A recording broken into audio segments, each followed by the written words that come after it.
Hello everyone, welcome back to my channel. तो इस video में हम पढ़ने वाले हैं मार्केटिंग मैनेजमेंट का chapter number 17, that is services marketing. कि देखो, अभी तक प्रोडक्ट तो हमने बेच लिया, अब थोड़ी सर्विसेज पे बेच लेते हैं। ठीक है, तो प्रोडक्ट क्या था? टेंजिबल था, बट सर्विस क्या होती है? इनटेंजिबल होती है, सिर्फ आप उनको फील कर सकते हो।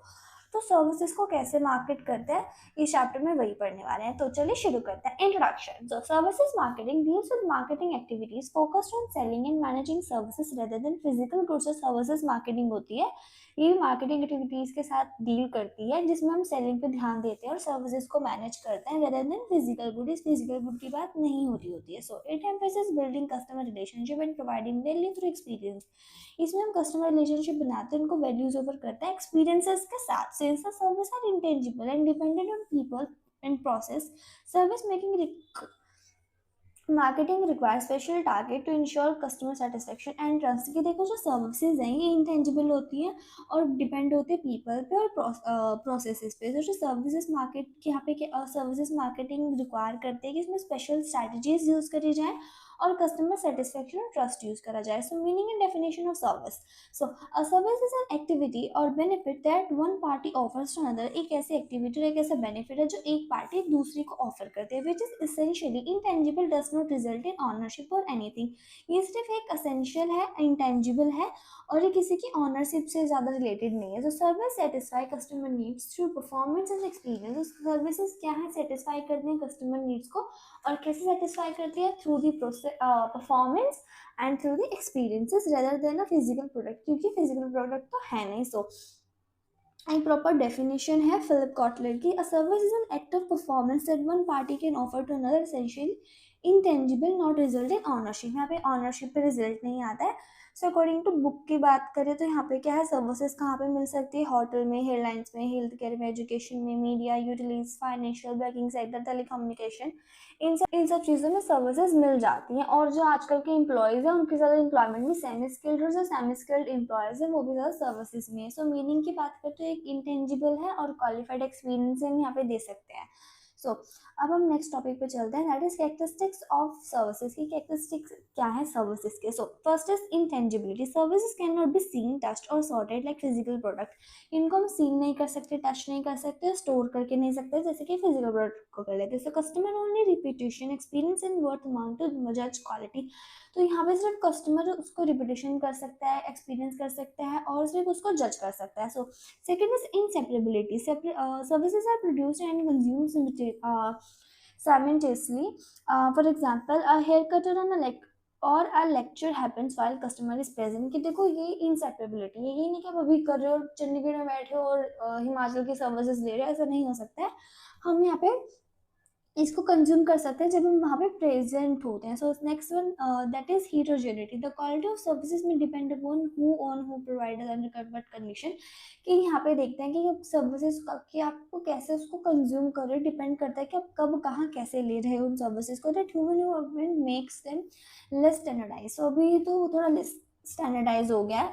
सो fourth, that is perishability. So service can not be store for later use. An empty hotel room और unsold airline seat represent lost revenue for the time. So जो पेरिशेबिलिटी की ये जो सर्विसेज है, ये हम इनको स्टोर करके नहीं रख सकते। खाली होटल जो रूम वगैरह है, ये इनसे फिर लॉस्ट ऑफ द रेवेन्यू का वेस्ट हो जाता है।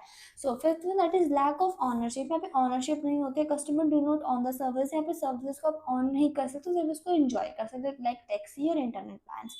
सो अगर इंटेंजिबिलिटी की बात करें तो टच नहीं हो सकती, सीन नहीं कर सकते, टेस्ट नहीं कर सकते और एनलाइंस टेक्निकल वगैरह, नॉन टेक्निकल वगैरह, ये सब चीज़ें। देन उसके बाद वेरिएबिलिटी की बात करें तो गुड सर्विसेज स्टैंडर्डाइजेशन होते हैं, बट यहाँ पे ऐसा कुछ नहीं होता, हम इनको स्टैंडर्ड वाइज नहीं कर सकते।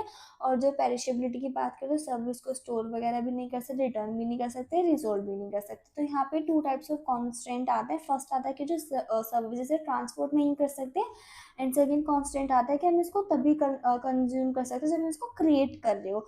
ठीक है, उसके बाद अभी नेक्स्ट, और ऐसा बोला भी जाता है कि जो सर्विस फर्स्ट टाइम में लेते हो वो सर्विसेज हमारी बेस्ट सर्विसेज होती है। सब पता है टाइप्स ऑफ सर्विसेज की। जो सर्विसेज होती है कितनी टाइप्स की होती है? तो first is types of classification on the basis of skills and expertise की। स्किल्स और एक्सपर्टीज के बारे में बात करते हैं। तो first is professional skills.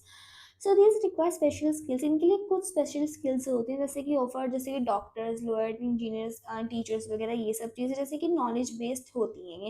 And then उसके बाद नॉन प्रोफेशनल सर्विसेज कौन से होते हैं, जिनके लिए कोई फॉर्मल क्वालिफिकेशंस नहीं हो सकते, जैसे कि बार्बर्स, ड्राइवर्स, मैकेनिक्स, इन सब के लिए।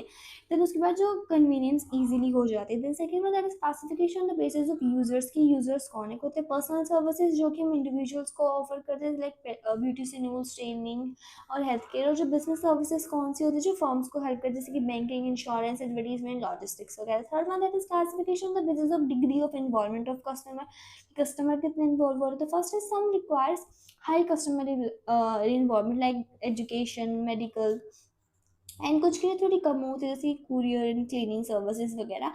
तो हमारा पार्टिसिपेशन भी डिपेंड करता है कौन सी। Then next one that is classification the basis of business oriented and service. तो सर्विसेज ओरिएंटेड कौन सी होती है, जैसे कि प्रॉफिट ओरिएंटेड होती है, बैंक, एयरलाइंस वगैरह। नॉन प्रॉफिट ओरिएंटेड कौन सी होती है, एनजीओज वगैरह, या फिर नॉन कमर्शलाइजेशन हो गई है।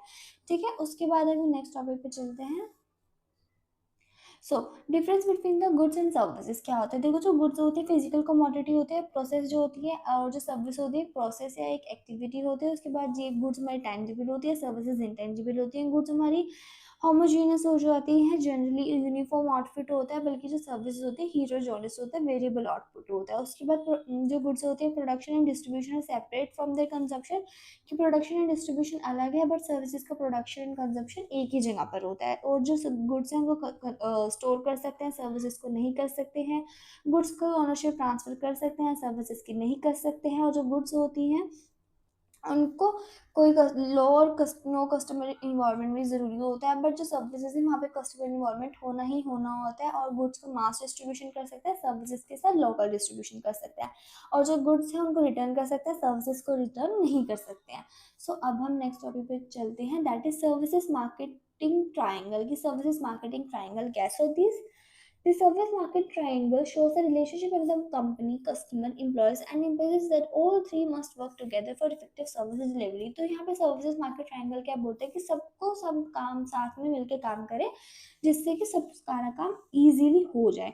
सो एक second, yes. So first is internal marketing। कि internal marketing क्या है। So it refers the company's effort, train, motives and support its employee। कि यहाँ पे जो कंपनी के efforts देखे जाते हैं कि किस तरह ट्रेन करे, मोटिवेट करे, सपोर्ट करे अपने employees को। तो goal is to ensure that employee deliver the high quality service and represent the company's value। कि यहाँ पे ये होता है कि जो हमारा जो employee है वो अच्छे से उसको high quality परफॉर्म करे अपने एम्प्लॉयज़ के सामने, से कि जो ब्रांड की इमेज अच्छे से बनी रहे। Second one that is external marketing. This includes all traditional marketing like advertisement, promotion, pricing, public relation, जिसमें कि हम कस्टमर को रिटेन करके रखें। Third that is interactive marketing, the that occurs the employee directly interact with customer during service delivery। कि जब आपको service उनको प्रोवाइड कर रहे हो तब आप उनसे डायरेक्ट इंटरेक्शन कर रहे हो। ठीक है, उसके बाद next that is other three important relation emerging from the service triangle. जो अदर थ्री इमर्जिंग एलिमेंट्स है वो कौन से, company to system. This relationship focus on developing strong internal system, की इंटरनल सिस्टम को जैसे मैनेज करो जैसे कि डिलीवरी अच्छे से हो पाए सर्विसेज की। Second that is customer to system, जबकि वो कस्टमर कितने अच्छे से असेस कर पा रहा है, देन असेसिबिलिटी कितनी है आपकी सर्विसेज की। Third one that is employ to system, this ensure जो एम्प्लॉय होते हैं वेल ट्रेन होने चाहिए, अच्छे से इफेक्टिवली होने चाहिए। देन सर्विसेज मार्केटिंग ट्रायंगल की बात करते हैं, इसको सर्विस ट्रायंगल भी बोलते हैं। ये इसमें थ्री डिफरेंट डिफरेंट ग्रुप्स की बात कर रहे होते हैं, और जैसे कि internal marketing and external marketing and interactive marketing. उसके बाद company to system, although I think so सब कुछ सेम ही है सारा, यस सारा सेम है। अब पढ़ते हैं नेक्स्ट है services marketing mix. Services marketing mix क्या है, जैसे प्रोडक्ट मार्केटिंग मिक्स होता है उसी तरह सर्विसेज मार्केटिंग मिक्स भी होता है। सो first is product. So in services the product is intangible, जो प्रोडक्ट है इंटेंजिबल है, इसमें हमारा एक्सपीरियंस, बेनिफिट, सेटिस्फेक्शन आता है जो कंज्यूमर्स को ऑफर करता है। सेकंड दैट इज प्राइसिंग, जो प्राइसिंग होता है सर्विस में भी वैल्यू कॉस्ट कॉम्पिटिशन होता है कि हम उसको कितना पे करने वाले हैं। थर्ड दैट इज प्लेस, की यहाँ पे हमें किस जगह पे आपको मिल रहे हैं, फिजिकल लोकेशंस क्या है, ऑनलाइन प्लेटफॉर्म्स है, मोबाइल एप्लीकेशन से क्या है। देन प्रमोशन, प्रमोशन की बात करते हैं आप इसको एडवर्टीजमेंट, पर्सनल सेलिंग किस तरीके से परफॉर्म करना चाहते हैं। पीपल की बात करते हैं एम्प्लॉयज़ आ जाते हैं जो सर्विसेज प्रोवाइड करते हैं। प्रोसेस की बात करते हैं कुछ स्टेप्स होते हैं जैसे कि स्मूथ प्रोसेस, कैसे आप एक्सपीरियंस प्रोवाइड करें। देन फिजिकल एविडेंस की इंटेंजिबल एनवायरनमेंट, एम्प्लॉय यूनिफॉर्म होने चाहिए, वाउचर्स होने चाहिए, वेबसाइट।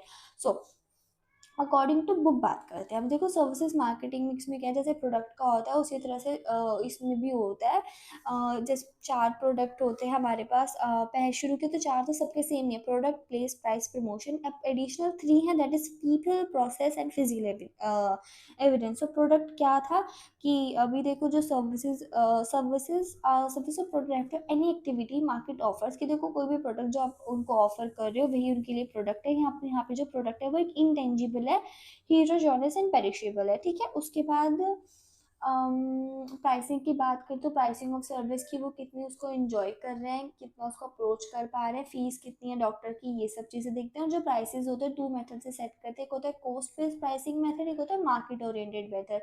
तो इन कॉस्ट प्राइसिंग में क्या होता है, जो प्राइस होता है गवर्नमेंट सेट करती है, और दूसरे वाले में मार्केट ओरिएंटेड मेथड में कुछ डिफरेंट डिफरेंट चीज़ें होती है, जैसे कि प्राइसिंग कस्टमर ओरिएंटेड की, कस्टमर सेट कर रहा है कि कितना दे रहा है। देन डिस्काउंट प्राइसिंग, अब उनको डीलर्स उनको डिस्काउंट दे रहे थे, को तो गारंटीड प्राइसिंग की आप उनसे फीस चार्ज करें, को तो हाई प्राइस मेंटेन है, आपको हाई पे फीस पे करनी पड़ती है। प्लेस की आपको किस क्या लोकेशन की, आप कहाँ पे उसको कंज्यूम कर रहे हो अपनी सर्विसेज को। देन उसके बाद next that is according to him 3 kinds of customer service provided, कि देखो उन्होंने 3 काइंड्स ऑफ सर्विसेज प्रोवाइडेड बोली हैं। फर्स्टली जो कस्टमर होता है जब खुद आके सर्विसेज लेता है, सेकंड जब कस्टमर डिलीवर करता है, देन थर्ड दैट इज जो फिजिकल इंटरेक्शन होती है सर्विस प्रोवाइडर की और कस्टमर की, जहाँ पे रिक्वायर नहीं होती है। देखो जहाँ पे उनको प्रेजेंट होना ज़रूरी होता है, देखो when customer is required to visit service, देखो 3 होती हैं। एक पहली जहाँ पे कस्टमर विजिट करता है, जैसे कि रेलवेज और एयरलाइन। सेकंड वाला में पहले ही पढ़ के आएंगे इसी चैप्टर में, जहाँ पे उनका होना जरूरी नहीं है, डिलीवर कर सकते हैं, like pizza delivery, courier services. Thirdly जहाँ पे उनका ना आने से भी काम चल जाएगा, जैसे ऑनलाइन बुकिंग्स, ठीक है। देन आता है प्रमोशन। प्रमोशन कैसे करोगे, बिल्ड अवेयरनेस, इंटरेस्ट बनाओगे कि मतलब प्रॉपर नॉलेज, मतलब वाउचर्स वगैरह ही प्रोवाइड करोगे। देन पीपल, पीपल की बात करें तो सर्विस कौन दे रहा है, पीपल मतलब वेल इन्फॉर्म होने चाहिए। देन प्रोसेस की बात करें तो सब एक्टिविटीज़ मिक्स होनी चाहिए, जिसमें कम्युनिकेशन आ जाती है। देन फिजिकल एविडेंस होना चाहिए, टेंजिबल नहीं है बट फिर भी एक प्रॉपर इन्वायरमेंट होना चाहिए कि किस इन्वायरमेंट में आप अपनी सर्विस को प्रोवाइड कर रहे हो। देन नेक्स्ट पैक पे चलते हैं, that is service marketing strategies. कौन कौन सी स्ट्रैटेजीज होते हैं, तो first is customer referral, so encouraging existing customer to recommend the service other helps in gaining trust and और अट्रैक्ट न्यू क्लाइंट्स, की देखो अभी अब कस्टमर रेफरेंस की, कस्टमर से बोल रहे हो कि आप इसको आगे जाके रेफरेंस कर दो, ठीक है। तो यहाँ पे क्या बोलते हैं, यहाँ पे इनका ट्रस्ट बना रहता है, न्यू क्लाइंट्स भी आते रहते हैं। Word of mouth of promotion is one of the most effective tool in service, की यहाँ पे वर्ड ऑफ माउथ एक प्रॉपर बेस्ट टूल है मार्केटिंग का। Second that is industrial specialisation, focus on a specific industrial segment helps well build expertise and reputation। अगर आप किसी specific industry पे काम कर रहे हो तो यहाँ पे आपकी एक्सपर्टाइज बन जाती है, रेपुटेशन अच्छे से बन जाती है इसी चीज़ में। सर्विस प्रोवाइड ऑफर करता है ज़्यादा कस्टमर चीज़ें, relevant solution. Third one that is education, educating customer through seminars, webinars and informal contents build awareness, establish authority and improve sales service understanding, कि यहाँ पे आप उनको अच्छे से एजुकेट करो, सेमिनार्स कराओ, वेबिनार्स कराओ, इन्फॉर्मल मतलब प्रॉपर इनको अवेयरनेस फैलाओ कस्टमर्स के बीच में। Fourth one that is demonstration. So demonstrating how a service work on showcasing its benefit, help customer experience its value purchase, कि कैसे अपने customers को helps करने वाले हैं। Fifth one that is social media. Platform like Instagram, LinkedIn, YouTube, इन सब पे जाके अपनी एडवर्टीजमेंट करो। Then fifth six one that is professional networking, की बिजनेस एसोसिएशन क्या है, कुछ कंटेस्ट ऑर्गेनाइज करा लो। तो सर्विस मार्केटिंग की स्ट्रैटेजीज ये थे कि कस्टमर को रेफर करने के लिए बोल दो, या फिर कुछ स्पेशल इंडस्ट्री है। Then education, demonstration. अब पढ़ते हैं सर्विकल मॉडल, कि सर्विकल मॉडल क्या होता है, एक second. Yes, so the SERVQUAL model इन्होंने किसने इनको डेवलप करा था, Parasuraman, Zeithaml and Berry's use to measure, इन्होंने करा था। इसमें गैप क्रिएट होता है क्योंकि क्या एक्सपेक्टेशंस होती हैं और हमने क्या उनको प्रोवाइड करा है। सो अकॉर्डिंग टू बुक की बात करें तो सर्विकल मॉडल इन्होंने 1980s में लॉन्च हुआ था। अकॉर्डिंग टू दिस मेथड यहाँ पे देखते हैं कि जो कस्टमर की एक्सपेक्टेशन क्या थी और उनकी एक्चुअल परसेप्शन कैसी हुई है। सो इसके 5 क्रूशियल डायमेंशंस हैं, that is tangible, reliability, responsive, assurance and empathy. अभी नेक्स्ट पेज पे है, या So tangible, reliability, availability, and assurance and empathy. So tangibility की बात करें तो फिजिकल एविडेंस क्या है, कि फिजिकल एविडेंस क्या है, जैसे कि फैसिलिटीज़ को कितना कुछ मिल रहा है, कितना कुछ नहीं मिल रहा है। देन रिलायबिलिटी की बात करें तो the ability to deliver promise services की जितना आपने उनको बोला था आप उतना उनको प्रोवाइड करें। Then availability, then that is responsive भी बोलते हैं, जैसे दैट की willingness to employ to help customer and provide from services whenever needed, कि जब उनको सर्विसेज चाहिए उनको तब उनको प्रोवाइड करें। Fourth one that is assurance, the knowledge, courtesy and confidence imply the mark customer feel and safe trusted, कि उनको safe and feel trusted feel हो। Then fifth that is empathy, provide कर रहे हो आप उनको पर्सनलाइज अटेंशन प्रोवाइड कर रहे हो जिससे कि वो अच्छे से मेंटेन रहे। देन उसके बाद यस टेंजिबल, रिलायबिलिटी, अवेलेबिलिटी है। फिर उसके बाद मैट्रिसेस ऑफ सर्विस क्वालिटी, की मैट्रिसेस क्या है सर्विसेज क्वालिटीज़ का। So, matrices of service quality. So, service quality is evaluated using measurable criteria. कुछ criteria set करे जाते हैं. तो first is reliability. So, delivering what is promised accurately and consistently. कि reliability का आपने क्या बोला था और आप उनको क्या provide कर रहे. Second में there is assurance, creating trust through professional and confident service delivery. कि आप assurance provide कर रहे हो अपने customers को एकदम confident service delivery दे रहे हो. Then third one that is tangible, physical aspect like cleanliness, presentation, modern facilities कैसे आप provide कर रहे हो. Then for fourth one that is empathy, understanding consumer needs and offering personalized solutions. Then responsive, providing time assistance and resolving like उनके कोई भी issue आ रहा है आप उनको ईजिली सॉल्व कर रहे हो. सो सिंस अब मैट्रिसेस ऑफ सर्विस क्वालिटीज़ क्या है कि जब से जो सर्विसेज होती है टेंजिबल होती हैं. यहाँ पे एक रेटार मैट्रिसेस बनाया सर्विकल को लेके. यहाँ पे इसके 5 सर्विसेज हैं like reliability, assurance, tangible, empathy and responsive. उसी तरह से एक रेटार है.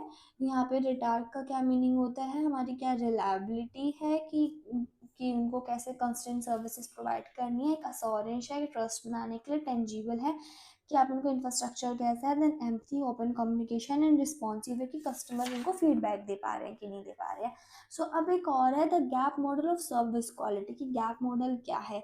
सो इसके लिए ये भी है पर पहले हम ये पढ़ते हैं.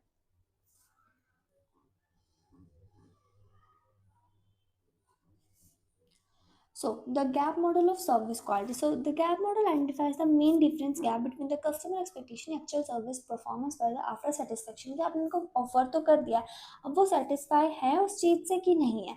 तो पहले मैं बुक से अकॉर्डिंग पढ़ा देती हूँ. यहाँ पे कंपनी जो है कुछ कस्टमर जो है कुछ एक्सपेक्ट करते हैं अपने कंपनी से कि वो उनको वो प्रोवाइड करने वाले हैं. तो यहाँ पे इसको 2 पार्ट में डिवाइड कर दिया. एक होता है इंटरनल पार्ट, एक होता है इंटरनल पार्ट कि जहाँ पे सर्विस प्रोवाइड कर रहे हैं और कंज्यूमर कैसा है. देन उसके बाद एक होता है कुछ गैप, इसको 5 मॉडल गैप भी बोलते हैं. तो पहला गैप आ जाता है मैनेजमेंट परसेप्शन गैप. यहाँ पे कि कस्टमर ने क्या एक्सपेक्ट करा था और हमने क्या सोचा था कि उन्होंने क्या एक्सपेक्ट करा है. देन सेकेंड आ जाता है क्वालिटी स्पेसिफिकेशन गैप, कि ये कैसा गैप होता है कि कस्टमर ने क्या एक्सपेक्ट किया था और हमने उन्होंने क्या डिज़ाइन एंड स्टैंडर्ड्स थे और हमने क्या मिस्टेक करी है उस प्लानिंग को बनाने में कि उन्होंने क्या स्टैंडर्ड सेट करे थे. पहले हम देखते हैं कि उन्होंने क्या सोचा होगा. पहले वो सोचते हैं और हम ये सोचते हैं कि उन्होंने क्या सोचा है.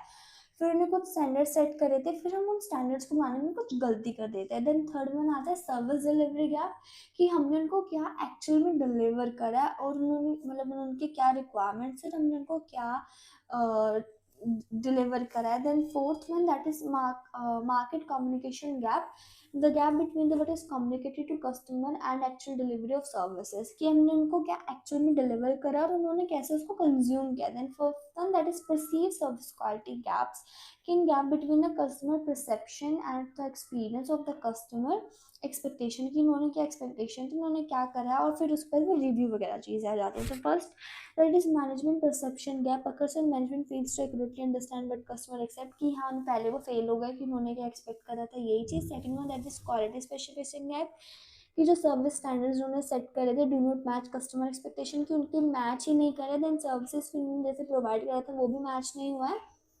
देन फोर्थ वन, मार्केट कि उन्होंने क्या प्रॉमिस करा था प्रमोशन वगैरह के लिए और उन्होंने क्या एक्चुअल में प्रोवाइड करा उन्हें। फिर fourth one that is personal services qualities, क्या फिर difference between the services expected by customer the actual service experience, उन्होंने क्या एक्सपेक्ट करा था और हमने उनको क्या फील ही करा दिया है। सो ये रहा। So customer gap one provided की गैप टू और थ्री के बीच में ट्रांसमिशन कितना है, फोर और बीच, ये थोड़ा सा कंफ्यूजिंग सा है, इसको भी स्किप ही कर देना ये। देन अब next topic that is growth and significance of service media in India, की ग्रोथ कितनी है इंडिया में सर्विसेज वालों की।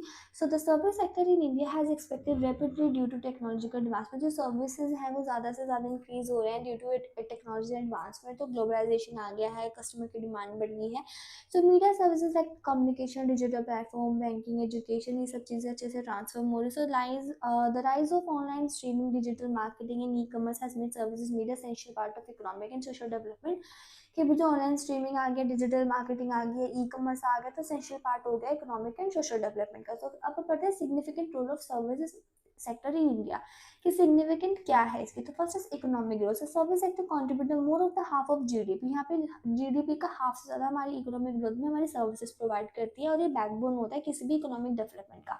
Second one, that is employment generation. It provides the millions of jobs in industrialise banking, IT, health care, tourism, retail, reducing employment, यहाँ पे आपकी employment भी जनरेट हो रही है। Third one that is growth of agriculture services like transport, warehouse, finance support हम farmers को provide कर रहे हैं, इन हमारे एग्रीकल्चर ग्रोथ भी हो रही है। Fourth one that is increasing productivity of goods, जैसे कि लॉजिस्टिक, रिसर्च, कम्युनिकेशन, जो इंडस्ट्रीज को हेल्प करते हैं अपने गुड्स को ज़्यादा डिस्ट्रीब्यूट करने में। Fifth one that is civilisation and exchanges, the service sector promotes cultural exchanges हो रहे हैं, मॉडर्नाइजेशन आ रही है, पीपल ग्लोबली टच हो रहे हैं। देन उसके बाद six that is globally outsourcing, that India has become the global hub, की देखो इंडिया में सबसे ज़्यादा आउटसोर्सिंग मानी जाती है और ये हमेशा से। फिर उसके बाद फिजिकल फॉरेन सर्विसेज क्या है, तो उसके बाद रिटेल ग्रोथ की रैपिड ग्रोथ आ रहा है, सुपर मार्केट इंक्रीज हो रही है। सो अभी अकॉर्डिंग टू बुक की बात करें तो ग्रोथ एंड सिग्निफिकेंस क्या है, कि primary sector, secondary and tertiary में कैसे कैसे जा रहा है, health care, tourism, lizards and recreation में कैसे जा रहा है। देन एग्जांपल्स क्या क्या हैं सर्विस के, जैसे कि रिटेलर, होलसेलर्स कितने हैं, देन हॉस्पिटल, टूरिज्म कितने हैं, then financing and banking, health care, education, information, entertainment and media, professional, transportation and government services. Then significance की बात करें, इकोनॉमिक ग्रोथ आ रहा है, एम्प्लॉयमेंट जनरेशन हो रहा है, एंड इंडस्ट्रियलाइजेशन आ रहा है काफ़ी ज़्यादा गुड्स में। देन फॉरेन एक्सचेंज अच्छे से हो रहा है, BPO and IT sector, then global outsourcing हो रही है, नॉलेज बेस्ड इकॉनमी बन रही है। उसके बाद एक और टॉपिक है दैट इज समरी, मैं बस इसको रीड करूँगी, आपको सिर्फ सुनना है, इससे पूरा चैप्टर का एक रिवीजन हो जाता है। Over a period of a few decades, we have seen the rise and unprecedented growth of service industry beyond our imagination. Globalization and the advancement of technology has brought about revolution in all the service sector, to it hotels, airlines, healthcare, education, media, utilities, financial and banking sector, technology, communication. Services we all know offers intangibles and can be qualified through the experience delivered to the customer. Services are intangible, inseparable, heterogeneous, and perishable by nature. It is very difficult to draw a line and demarcation between goods and services. At present, the success of business lies in the combination of best qualities of goods, customer oriented services. Goods are the physical object, while services are activities of performing work for others. One of the most popular strategic models of services marketing was developed by Christian. The model is called service triangle. He has identified three different groups that plays important role in successful accomplishing organization goals. They are company, employee, and customers. There are three types of marketing which happens within the services marketing triangle: internal marketing, marketing from the company to the employees, and external marketing, marketing from the company to the customer. Interactive marketing, marketing between the customer and the employees. There are 7 P's of services marketing mix given by Booms and Bittner. The first four elements are product, place, price, promotion in the services marketing mix are the same as those in traditional marketing mix. In addition to the four traditional elements, there are three important elements have been added: people, process, physical evidence that makes the services marketing. A comprehensive marketing strategy can help services provide highlights the capabilities and attract clients. Various marketing strategies which can be adopted by service providers are consumer referrals, industrial specialization, demonstration, education, social media, professional networking. The Ratter matrices has designed by psychologists uh, A. Parasuraman, Wilril Zethimel, and Leonard L. Berry in 1988 to measure the difference between what customer expected services to be like, how they afterwards perceive the services. There are five services dimensions: reliability, assurance, tangible, empathy, and responsive. In the radar matrices, there is always a specific gap between what the customer expects and what company provides. Parasuraman, Zethmal, and Berry have identified five gaps taking into consideration the possible discrepancies between the elements of the services management process. Each gap arises due to inconsistencies and deficiencies in the quality management process. Each gap in the customer experience can be closed through diligent attention from management.